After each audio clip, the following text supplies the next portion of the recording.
Big thank you to PJ's Coffee in Camp Springs for opening their doors and making this interview possible. That is what community is all about.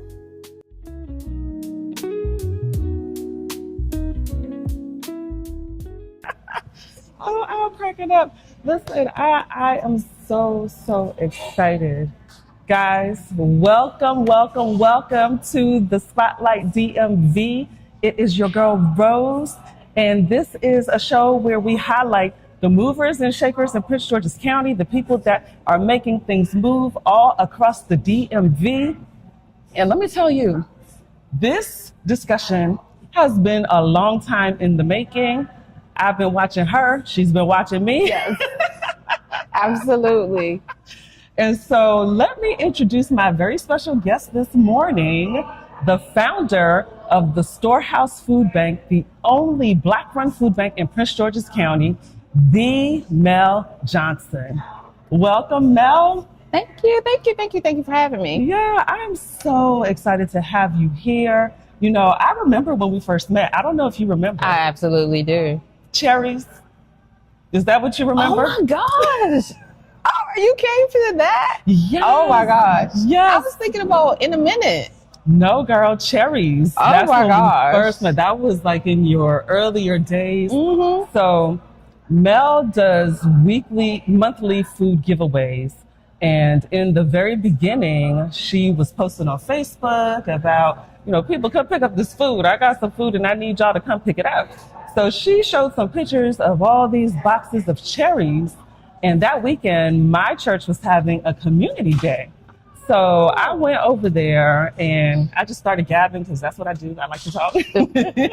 I started gabbing and there was you. Of course, Ernie was there. And then I guess those were your kids that were there Probably. too. And then I actually met a farmer that I also partnered with on my community day while we were picking up cherries. And Ernie was like, you know, if your church van can hold some more, go get your van and come get some more cherries. That sounds like him. No, and so from that, I connected with you on social media, and I've just been following your journey all the way up until now. And I'm just so excited about the way you have grown, and you know, I just see the outside portion. And so what looks to me like the support you're getting from the community. So we're going to get into all of that today because you have such an amazing story, a story about resilience, about growing up here in Prince George's County, about being a preacher's kid. Yes. Yeah, so let's get into it. Sure. And so let's start from the beginning at birth. Yes. No, but seriously, you're from this area, from Prince George's County? Yes. I am born and raised, been in Prince George's County pretty much all my life. Earlier years were in Washington, D.C., so I feel like I'm a Washingtonian. I'm also adopted, so I had a pretty interesting life to begin with, and that's kind of what has channeled this journey experience now. Yeah, and I did not know that you were adopted. I've been listening to different podcasts that you've done and reading some articles, and you are just very open in general about your faith and your belief in God and finding your purpose. And so talk to us about growing up. You know, you grew up as a preacher's kid. What was that like for you? That was busy. I was a preacher's kid all my life. My father unfortunately passed when I was 9. And so, little rough times there, but then we found a new church and, getting acclimated to that. That's where I really learned how to serve people in spite of. And so I think that has helped this journey, right? Just being able to really show people love when they need it. Yeah. And I feel like that is what you really exude, like spreading love and spreading an experience that is surrounded in love, even when people are in these times that they're in need, and that's what's needed, to serve people in a way that they still feel respected. So I know that a part of your journey included having some medical issues at a young age. Let's talk about that piece of it. Yeah. So, we want to do sex trauma, or we don't want to do stroke survivor? Which one are we going? Well, whatever you're comfortable Listen. with, because I know that that is a part of your story. Like in your teen years, you did experience some sex trauma. Yeah. So I'm a survivor. I'm a thriver, I would say. And I think that by having the experience, it allowed me to see people in their rawness and also show people like what resiliency looks like, what triumph looks like, and what faith in God can do for you to surpass it all. So yes, at 14, I was molested by my then bishop at the time, right? And that's what scares people sometimes from church, right? Because they stand in pulpits and they say one thing, but behind closed doors, they're doing another. But God showed me him as I got older in life, and I got a chance to experience Christ to be able to do this. At 28. Well, before you get to that piece of it, because there's something that you just touched on regarding, what scares people about church. And I've also had that experience too, where, I grew up in church. My mom is actually a founder of the congregation of the church that I go to. And so that they became an official church when I was 9 years old. But even before that, the work was being done. We would go to people's house and fellowship and worship from house to house. And so we were always in church, always at prayer meeting, Bible study, youth fellowship, just always in the church. I grew up in church. And there was a time when I also turned away because of what I was experiencing, the way that I would see people behave, and I would just be like, well, how are we up in here reading the Bible and saying that this is how you should be, but then the actions show something No example, else. right? Yeah. And so you were in your 20s then, and you ended up having some medical issues. Yes. Just not eating right, life, stress, all these things. And at 28, yes, I had a stroke. Wow. New baby. My daughter was 2. I had just had my son 6 months before. And it was like, what in the world, right? And now I'm fighting for my life with these 2 babies. And I don't even think I was married at the time.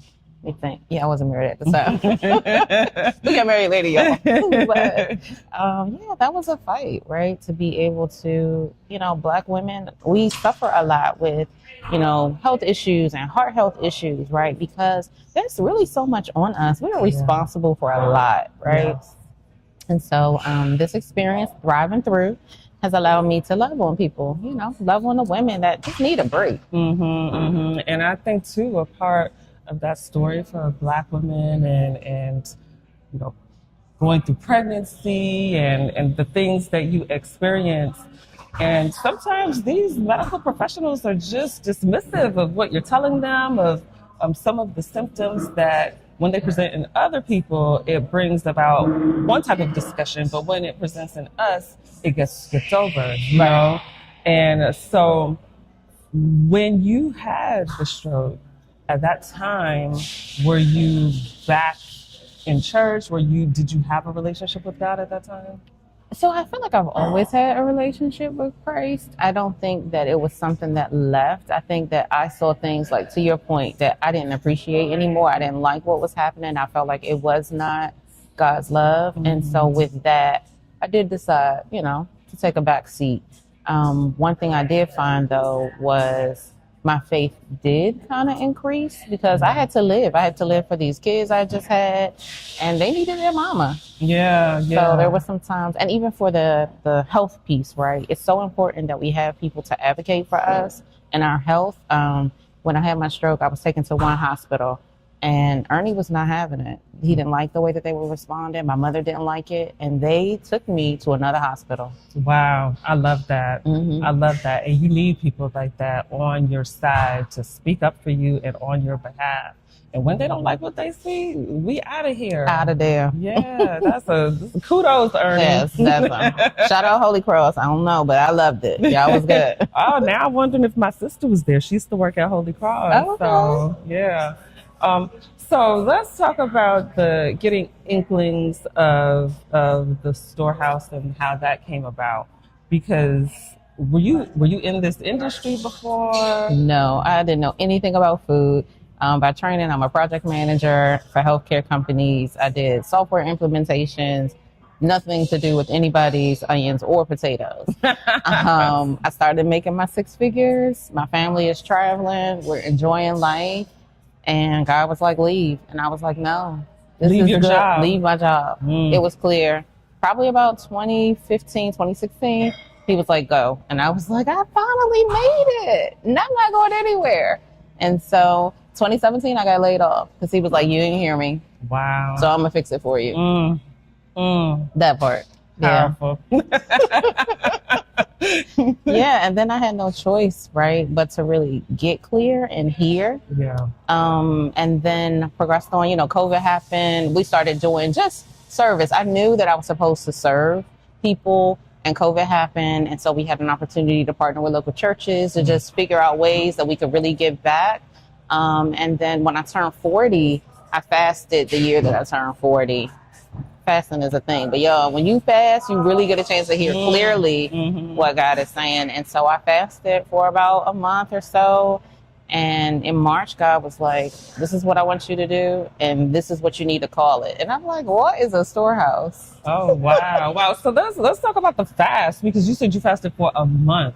What did that entail? Yeah, so every first of the year, I always do just a regular fast. Cleanse your body, all of that. I'm gonna take time out for God, but this was more clear. Like, no, you need dedicated time before me. And it was a water fast.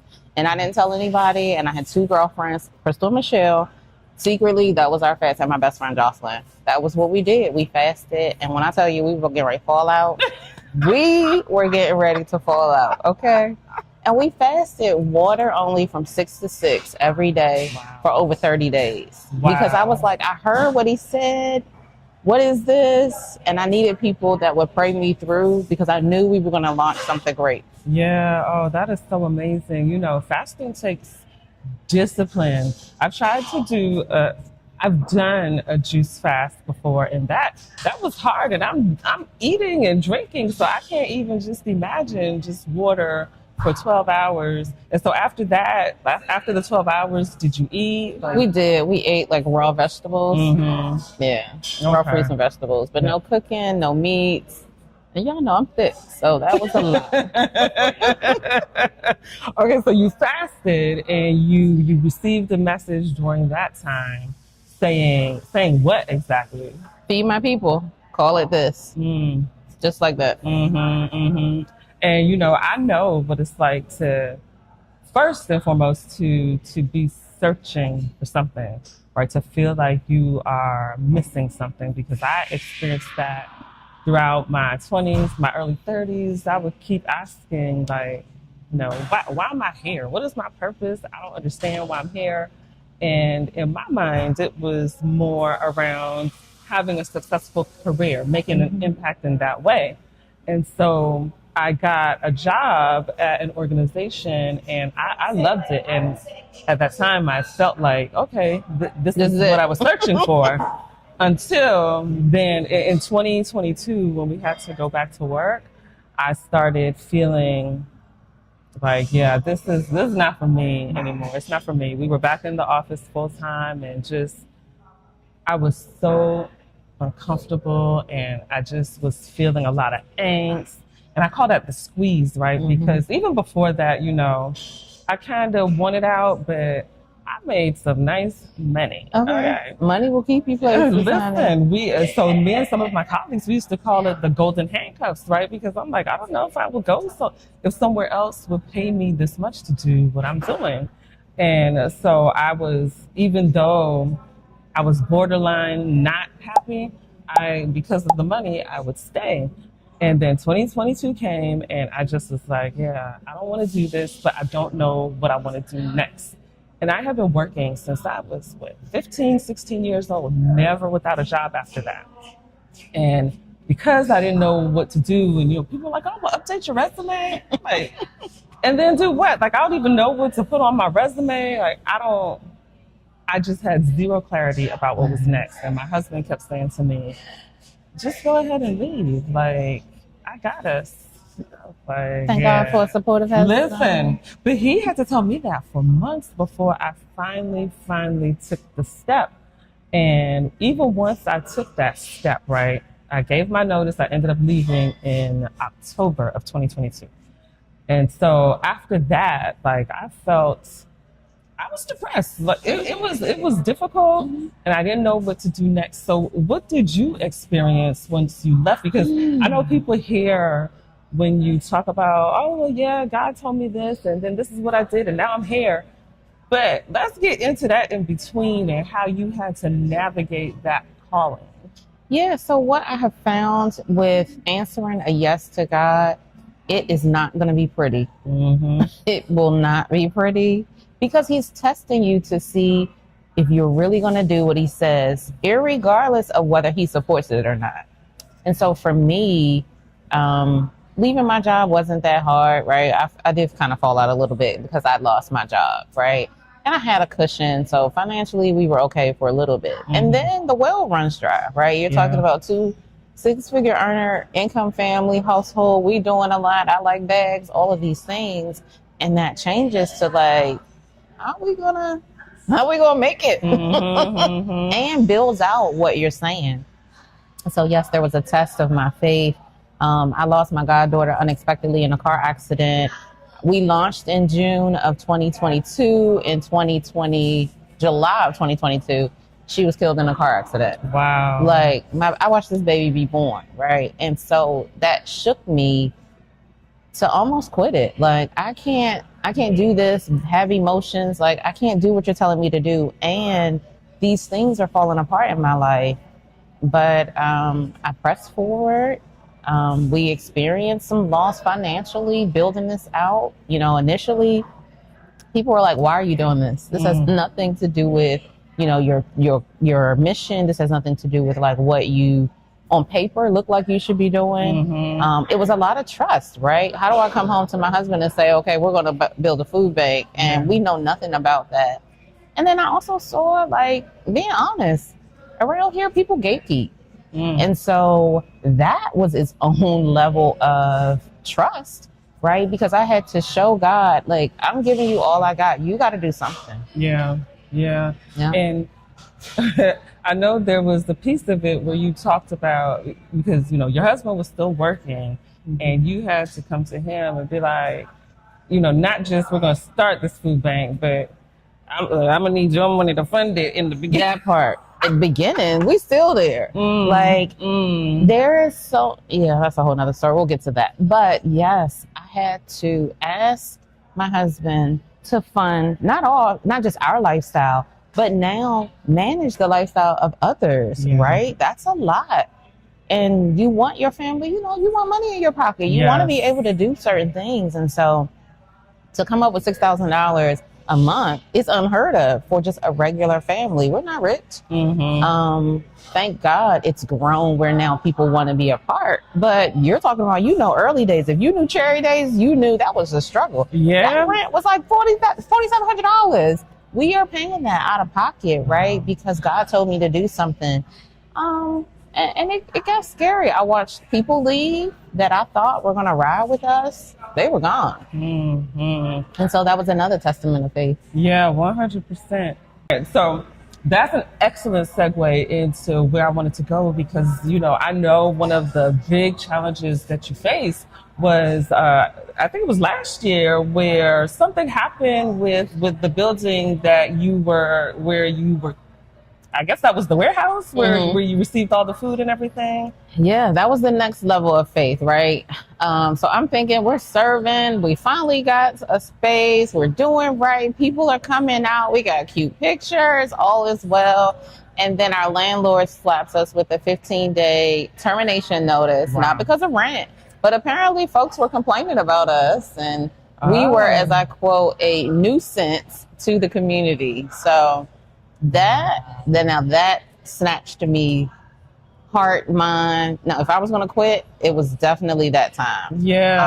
Because I was hurt. I was hurt because I knew what God had said. We were getting somewhere, and the people that were complaining were in the building getting food out the line.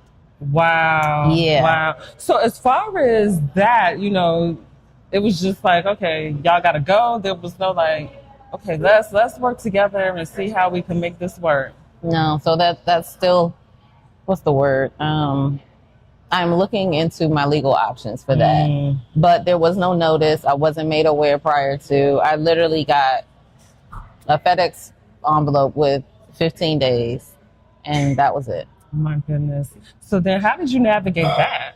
Oh, and that has been a trust thing too, right? I knew what God was saying in terms of national, right? And I knew that it was supposed to happen. But in some of that, I got comfortable. I got comfortable seeing the people come out and get support. And I thought, hey, this is what we're supposed to be doing.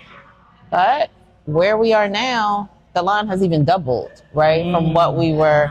Yeah, like. That just gave me chills. Listen, it was interesting. I think it was definitely a chance to see elevation to what was next. Yeah. I felt like God was calling me higher, and also like connections to people. I think people rode with us because it looked good. But then when it got tough and we had to figure it out, they kind of rolled out. And so I think God wanted me to see that because I needed people, the people that I had looked out for, the people that we had served, communities, churches. I begged everybody and they didn't come through. Some people did. But that was another moment where I had to rely on God for us to go next level. Yeah, and just what you said, like when it's easy to come into something when it's successful and it's already on and pumping, but when you have to help build, and sometimes that means you're gonna have to give more. You're gonna have to give more of your time. You're going to have to give more of your expertise or whatever it is. And sometimes people, they just don't want to do all of that. and because I too am building something, I get it. And at the same time, it's kind of like, well, dang, like what I'm doing is for all of us. So I would think, but what I have found, just like you, is that when you're in those times and you know that you are being called, honey, you put that foot in front of the next one and that angel shows up. And it's not always so pretty like that. It's not always in the time that you think it's going to be. And like you were saying earlier, sometimes it gets to a point where you just on the verge of quitting. You're like, you know what? I think I'm done here. I've done all that I could do. And then bam, something shows up at your doorstep. So how did that turn out? Like, where are you now? So we rent space at a local church. It takes work, right? It's kind of like you move in with your mother-in-law or something, right? It's not yours, and so there's some adapting that has to be done. But we've been able to serve, like I said, triple the amount. Well, definitely double. I feel like we're going into triple now. We're over 2,000 families served each month. I don't even know how that has happened, but God, and I'm gonna always say that because God is gonna always get the glory for what we've been able to do. And you see people feel revived again. You see people feel encouraged. There are not a lot of forms you gotta fill out. You don't have to show proof of nothing. Don't come over there with no drama, but just get in line, let me love on you, and get your food and you're out the door. Well, so let's talk about that, about the impact, because in the earlier days, like I said, the cherries, you were begging people to come. Like, come get these. This, yes. Come get these cherries. Come get this lettuce. Come get these carrots. Get it. Come get it, and quickly. And so now, because that was what, I think cherries was 2023. Yeah, 2023-ish, something like that. That sounds about right. And so now you said you're serving over 2,000 families a month. And what does that require monetarily to upkeep that? Let me go get my calculator. So we're still, what I thought that we would save by not paying a larger rent, we still pay rent, now gets eaten up in U-Haul rentals and gas for the trucks and more food to purchase. So typically we'll order roughly about 30,000 pounds of food per month to serve. And so we have the giveaway that we do every third Saturday, but I also do other partner events. So every Monday we have a giveaway for about 150 people at 10 a.m. Like, I haven't even really told it. You might be the first person to now know. Yeah, I haven't heard about that. You heard it here first on the Yes. Spotlight DMV. Yes. So even like with moments like that, there's always an opportunity for us to serve, and that grows. So we're looking at about $6,700 a month to cover everything. That's why we're doing a gala. Yeah. So we'll get into the gala. Yes. But I know that one of your values is that you want to serve fresh produce. And, this is something that is desperately needed in Prince George's County, especially in specific areas where there aren't grocery stores for miles. And, that's what they call a food desert, when there's a certain amount of miles that there's not a grocery store. And so we definitely have those issues in some areas of the county. But that is what I love about your food bank, because, I know some of the others, they partner with grocery stores and get some of the items that are on the verge of having to go out the door. Recovery. And so you'll find all kinds of stuff like baked goods and cookies. And I'm not saying it's a bad thing, but as we spoke about at the top of the show, Black people in Prince George's County is a majority African American and minority county, and we suffer from some of the health issues that can be solved by eating properly, by eating fresh foods and produce and things like that. So that is what I love, that is a part of your mission, and also a part of what you talked about serving love, right? And what I heard you say in other discussions is you want people to have an experience when they come in contact with you. So talk about that piece of it. Sure. So when people get a chance to come to the Storehouse, they'll meet me, right? From my voice on the phone. People are sometimes surprised that I answer the line, because they're like, well, I would think you'd be doing other stuff. I'm like, yeah, but this is the work, right? And so it's important to show you that through the process. So from initial intake, I'm sending the emails out. If you didn't get a chance to register, I'll give you a second chance. You might even can text me sometimes, right?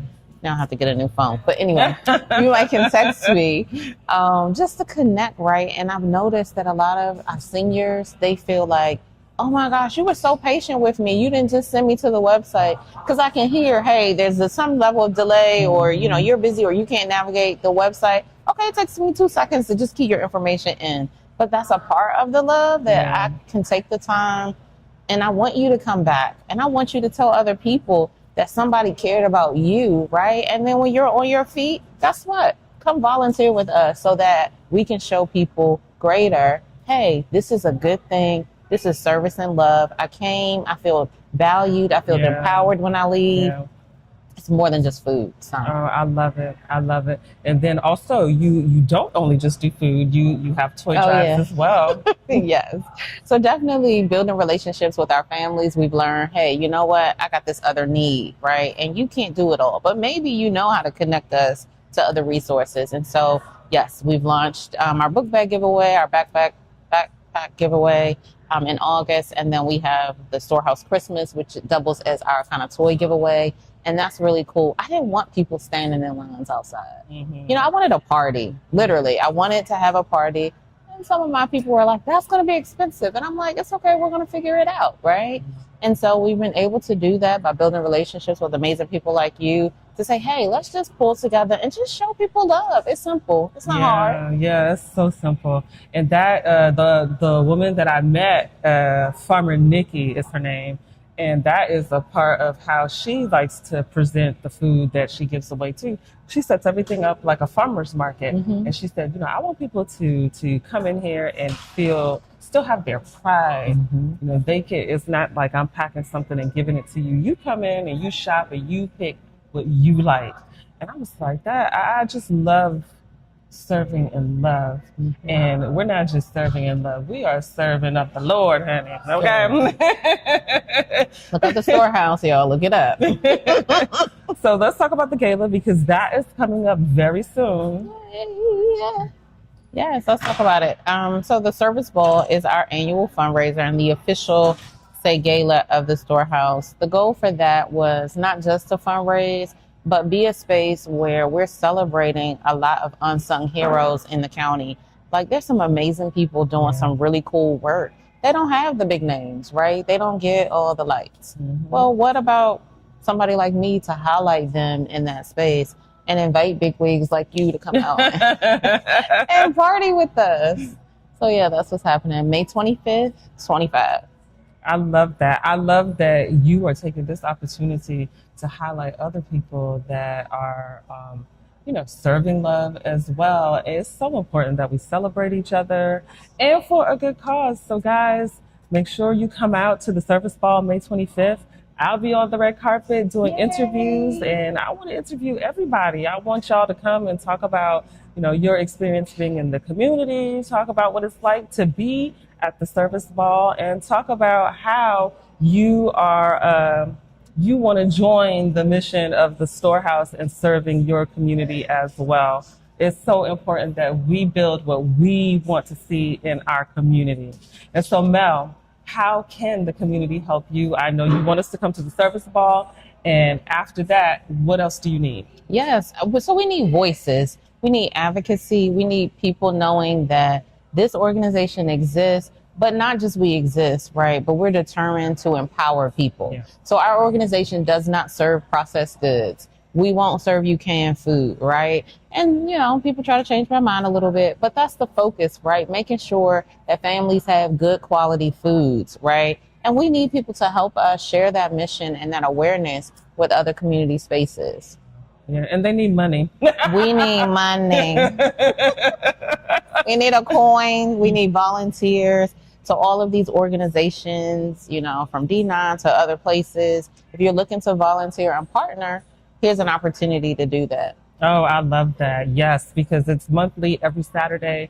And you heard serving up 2,000 families, and I know it's going to be more. So we need those hands out there helping to serve up some love.